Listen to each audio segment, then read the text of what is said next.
Ramayanam Bala Kanda part 8 మనం చెప్పుకోబోతున్నాము. దేవతలందరూ కలిసి బ్రహ్మదేవుడి దగ్గరికి వచ్చారు. తండ్రి, నీవు ఇచ్చిన వరం మూలంగాను రావణాసురుడు చాలా దుర్మార్గాలు చేస్తున్నాడు. అందరినీ అవమానిస్తున్నాడు. యజ్ఞయాగాది క్రతువులు జరగనివ్వడం లేదు. పరభార్యలందరినీ తన భార్యలుగా చేసుకుంటున్నాడు. ఋషులను సంహరిస్తున్నాడు. బ్రాహ్మణులను సంహరిస్తున్నాడు. మమ్మల్ని ఎన్నో బాధలు పెడుతున్నాడు. ఎంతో క్షోభ పెడుతున్నాడు. మమ్మల్ని ఎవరు రక్షిస్తారు? అసలు రావణాసురుణ్ణి నిర్జించే మార్గమే లేదా అని అడిగారు. బ్రహ్మదేవుడు, మీరు చెప్పినవన్నీ నేను కూడా విన్నాను. రావణాసురుడు దురాగతాలన్నీ నేను వింటున్నాను. నా గురించి తపస్సు చేసి వరం పొందాడు. అందులో రాక్షసుడి చేత, దానవుల చేత, దేవతల చేత, యక్ష, గంధర్వ, కిన్నెర, కింపురుషుల చేత మరణం లేకుండా ఉండాలని కోరుకున్నాడు. అతడికి మనుషులంటే చాలా చులకన భావం. వాళ్ళు ఏమీ చేయలేరని ఉద్దేశంతో మనుషులతో మరణం పొందకూడదని వరం కోరుకోలే. అంటే ఇప్పుడు మార్గం ఒక్కటే అందరికీ తోచింది. మనుషులు మాత్రమే రావణాసురుని వధింపగలడు అని అందరికీ అర్థమైంది. ఇంతలో అక్కడికి విష్ణుమూర్తి కూడా వచ్చాడు. మీరెవ్వరూ కంగారు పడవలసిన అవసరం లేదు. నేను రావణాసురుడు చేస్తున్న దురాఘాతాలన్నింటినీ వింటానే ఉన్నాను. వాణిని సంహరించడానికి నేనే మనుషుడిగా జన్మించాలని నిర్ణయం తీసుకున్నాను అన్నాడు. ఇది స్వామి వాత్సల్యం అంటే. ఇప్పుడు శ్రీ మహావిష్ణువు రామునిగా పరిపూర్ణమైన మానవుడిగా రాబోతున్నాడు. మరి విష్ణుమూర్తి నరుడిగా రావడానికి ముఖ్య కారణము రావణాసురునికి వధ. రావణాసురుడు మారతాడేమో, మంచిగా ఉంటాడేమోని చాలా కాలం ఎదురు చూశారు. అయినా సరే మార్పు లేకపోబట్టి ఇంకా దురాఘాతాలన్నీ ఎక్కువైపోతున్నాయి. ఇంకా చేసే మార్గం లేక మానవుడు మాత్రమే వధించగలడు గనక శ్రీ మహావిష్ణువే మానవుడిగా పుట్టవలసిన అవసరమో ఆవశ్యకత ఏర్పడింది. తన తల్లిదండ్రులుగా దశరథ మహారాజు కౌసల్యాదేవినే వరించాడు. కౌసల్యాదేవి గర్భమునందు ప్రవేశించి మానవుడిలాగా పుట్టి రావణ సంహారాన్ని గావించి దేశ కళ్యాణం జరిగేటట్లుగా చేశారు. రామునికి తండ్రి అంటే ఎంత అభిమానం అంటే దాశరథి అన్న, దశరథాత్మజ అన్న చాలా ఇష్టమైన పేరు. ఇప్పుడు కూడా మన పిల్లలకి సన్ ఆఫ్ అని తండ్రి పేరు చెప్పుకుంటారు. సర్టిఫికేట్లో కూడా రాస్తారు. అంటే తండ్రిని గౌరవించటం. ఇంకా అది కూడా పెట్టపోతే తల్లి తండ్రిని మర్చిపోతారేమనే ఉద్దేశం కూడా మనకి ఉంది. ఇప్పుడు పిల్లలకి మనం నేర్పవలసింది శ్రీరామచంద్రులాగా తల్లి యందు తండ్రి యందు ప్రేమ కలిగి ఉండటం, అభిమానం కలిగి ఉండటం మనం కూడా ఇంకా అక్కడ ఉన్న ఋషులందరూ కూడా ఎంతో సంతోషపడిపోయారు. మహాప్రభో, మమ్మల్ని రక్షించడానికి నువ్వు మనుషు రూపంలో వస్తున్నా, మాకు ఇంకేం కావాలి? మాకు పరమానందంగా ఉన్నది, మాకు చాలా సంతోషంగా ఉన్నదని చెప్తూ ఉన్నారు. ఇంతలో ఇక్కడ భూలోకంలో ఏం జరుగుతున్నది? ఋష్యశృంగ మహర్షి పుత్రకామేష్టి యాగాన్ని పూర్తి చేస్తూ ఉన్నాడు.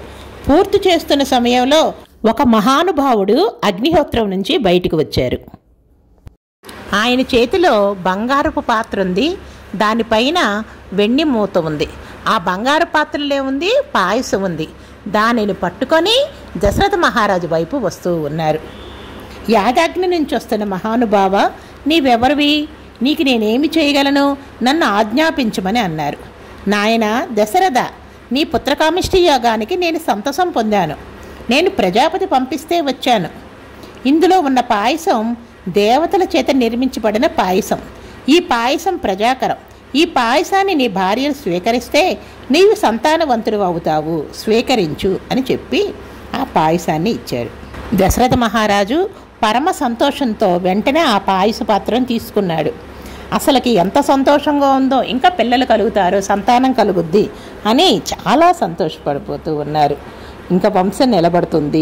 అంతఃపురంలోకి తీసుకువెళ్ళి కౌసల్య, సుమిత్ర, కైకేయులని ముగ్గురిని పిలిచాడు. పాయసంలో సగభాగాన్ని కౌసల్యకి ఇచ్చాడు. ఎందుకని? దశరథ మహారాజుకి కౌసల్య పట్టమహర్షి. అందుకని కౌసల్యకి ఆ పాయసంలో సగభాగం మిగిలిన సగభాగాన్ని సగం చేసి సుమిత్రకి ఇచ్చారు. ఇంకెంత ఉంది? పావు వంతు మాత్రమే ఉంది. పాయసాన్ని సగభాగం చేసి కౌసల్యకి ఇచ్చారు. మిగిలిన సగభాగాన్ని 2 భాగాలుగా చేసి సుమిత్రకి ఒక భాగం ఇచ్చారు. అంటే 1/4 భాగం మాత్రమే, 4వ వంతు భాగం మాత్రమే అక్కడ ఉంది.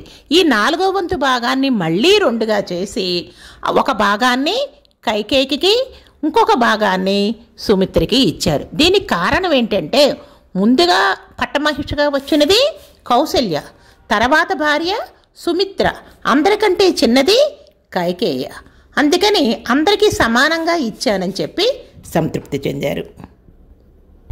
ఇంకా వచ్చిన రాజులందరూ దశరథ మహారాజుకి రత్నాలు, వజ్రాలు, బంగారు నాణాలు, మణిమాణిక్యాలు అవన్నీ కూడా బహుమానంగా తీసుకొని వచ్చారు. ఇంకా తిరిగి వెళ్ళిపోవడానికి సిద్ధపడుతున్నారు. వాళ్ళందరికీ కూడాను తిరిగి వెళ్ళేటప్పుడు కూడా అతిథి సత్కారాలతోటి వాళ్ళని దగ్గరుండి ఒక్కొక్కళ్ళని తిరిగి పంపిస్తున్నారు. వాళ్ళందరూ కూడాను నీకు మంచి బిడ్డలు పుడతారు అని చెప్పి దీవించి బయలుదేరారు. అలాగే ఋష్యశృంగ మహర్షి దగ్గర కూడా వచ్చి యథోచితంగా సత్కారం చేశారు, సాష్టాంగ ప్రమాణాలు చేశారు. ఇక కౌసల్య, సుమిత్ర, కైకేయుళ్ళు ముగ్గురు కూడా గర్భం దాల్చారు. నెలలు గడుస్తున్నాయి, నిండు నెలలు కూడా వచ్చేసినాయి. ముగ్గురు రాణులు నిండు గర్భంతో ఉన్నారు. ముందుగా కౌసల్య గర్భంలో నుంచి చైత్రమాసం, నవమి, కర్కాటక లగ్నము, మేషమునందు సూర్యుడు, కర్కాటకమునందు గురుడు, మీనమునందు శుక్రుడు, తొలయందు శని, మకరమునందు కుజుడు, ఈ అందరూ కూడా ఉచ్చ స్థితిలో ఉండగా అభిజిత్ లగ్నంలో శ్రీరామచంద్రమూర్తి జన్మించారు. సర్వలోకముల చేత నమస్కరించబడే జగన్నాథుడే సులక్షణంగా అవతరించాడు. సర్వ లక్షణాలతోటి, సద్గుణ లక్షణాలతో పరిపూర్ణుడై ఉన్నాడు. రాముణ్ణి కన్నది కౌసల్య. దశరథ మహారాజు ఎంతో సంతోషపడిపోయాడు. మరునాడు దశమి, తెల్లవారుజామున సూర్యోదయానికి ముందుగా మీనలగ్నంలో పుష్యమి నక్షత్రయుక్తంలో కైకేయి భరతుణ్ణి ప్రసవించింది. నవమి రోజున శ్రీరామచంద్రుడు, దశమి రోజున భరతుడు భూమి మీదకి వచ్చారు. ఇంకా రెండవ కుమారుడుగా భరతుడు జన్మించాడు.